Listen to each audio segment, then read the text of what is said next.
मैं रितु हिरन आज आपको challenge group and family relations में एक नया चैप्टर के बारे में बताऊंगी।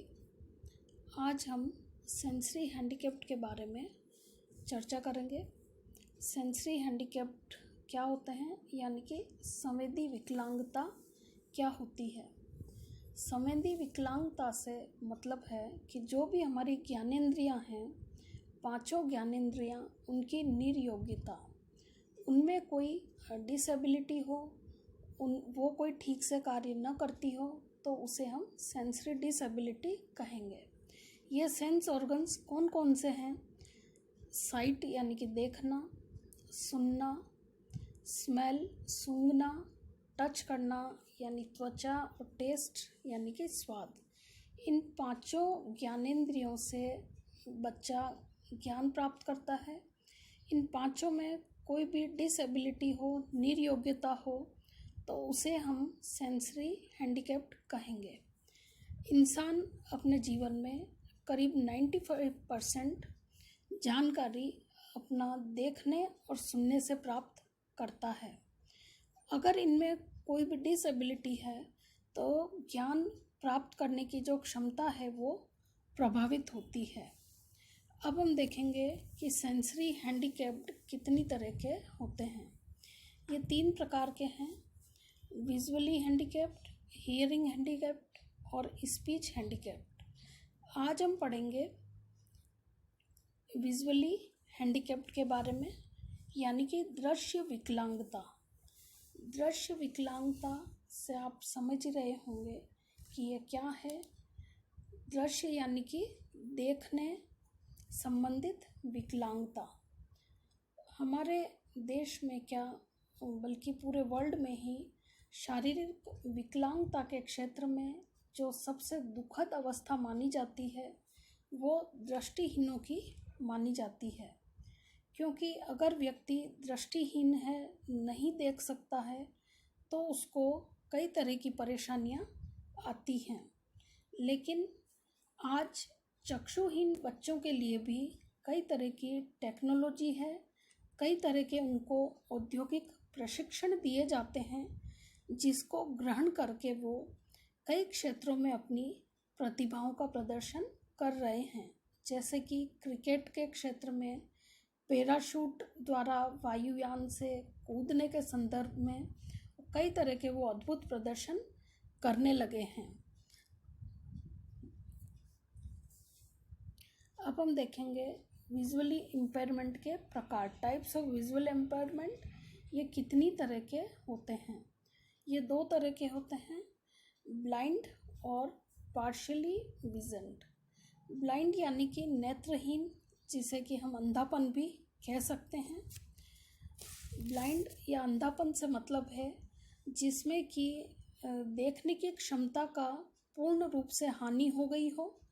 तो इस वर्ग में वे सभी चक्षु विकलांग बालक आते हैं जो कि जन्म से पूर्ण या आंशिक रूप से अंधे होते हैं, या बहुत छोटी उम्र में ही पूर्ण या आंशिक रूप से अंधे हो जाते हैं। इन बालकों को सामान्य बालकों के साथ में नहीं पढ़ाया जा सकता है। इनके लिए कुछ स्पेशल टेक्नोलॉजी की और स्पेशल टीचर्स की आवश्यकता होती है। दूसरा है आंशिक रूप से विकलांग, आंशिक दृष्टि या पार्शियली विजन्ड बालक। ये बालक अपनी दृष्टि को कुछ उपचार व चश्मों के उपयोग से अपनी जो दृश्य क्षमता है, देखने की क्षमता है, उसको वो अधिगम के प्रयोग में लाते हैं, कुछ सीखने के प्रयोग में ला सकते हैं। इन्हें हम आंशिक रूप से विकलांग बालक कहते हैं। अब है कॉजेज ऑफ ब्लाइंडनेस, यानी कि ब्लाइंडनेस या अंधेपन के क्या कारण हैं, इसके बारे में हम पढ़ेंगे। पहला है केयरलेसनेस, यानी कि लापरवाही। अगर कोई लापरवाही की जाती है तो उसका परिणाम कई बार अंधेपन के रूप में सामने आता है। दूसरा इम्प्रॉपर ट्रीटमेंट। अगर कभी उचित उपचार न करवाया जाए, आँखों में कोई समस्या हुई है या शारीरिक रूप से कुछ समस्या हुई है, कुछ बीमारी हुई है और सही वक्त पे उसका सही उपचार न किया जाए तो अंधापन हो सकता है। नेक्स्ट कारण है डिजीज़ यानी कि रोग।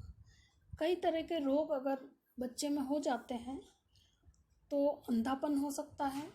जैसे कि अगर बच्चे में चेचक हो गया तो अंधापन हो सकता है, और कई सारी संक्रामक बीमारियां अगर हो जाती हैं तो उनका परिणाम भी अंधेपन के रूप में बच्चे को भुगतना पड़ सकता है। इसके अलावा और भी कई बीमारियां हैं, जैसे कि अगर मस्तिष्क की चोट लग जाए तो अंधापन हो सकता है।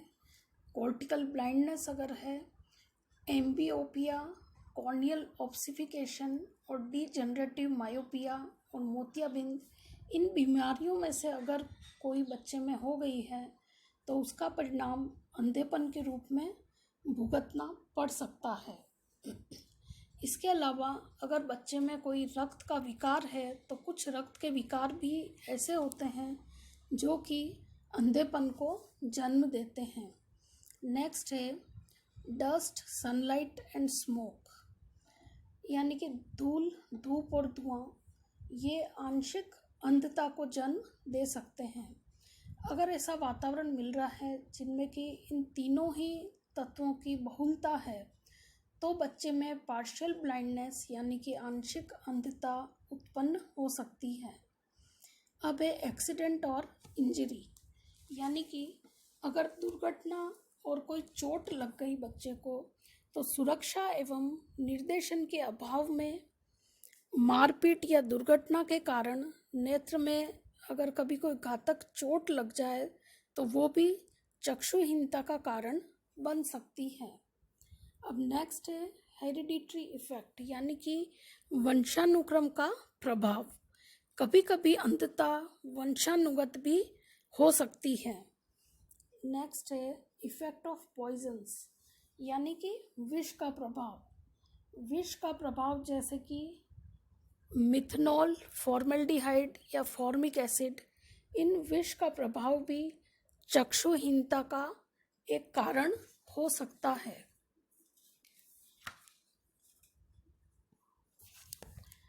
अब हम देखेंगे ब्लाइंडनेस एंड चाइल्ड डेवलपमेंट, यानी कि अंधापन और बाल विकास।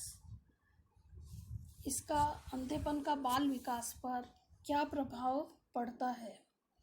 अगर बच्चे में अंधापन है तो बच्चे का सामान्य शारीरिक और मेंटल डेवलपमेंट नहीं हो सकता है, उसका फिजिकल और मेंटल डेवलपमेंट अफेक्ट होता है, उसका मानसिक विकास प्रभावित होता है।